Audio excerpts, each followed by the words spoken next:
ఒక తోటలో ఒక కొమ్మలో ఒక పువ్వు పూసింది.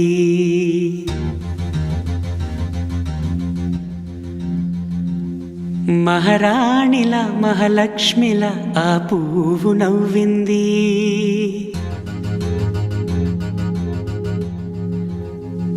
అలాగే నవ్వుతూ ఉండాలని,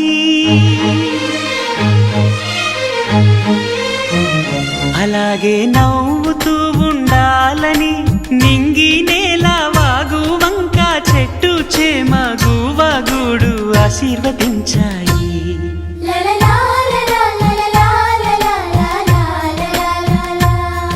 ఒక తోటలో ఒక కొమ్మలో ఒక పువ్వు పూసింది. మహారాణిలా మహాలక్ష్మిలా ఆ పువ్వు నవ్వింది.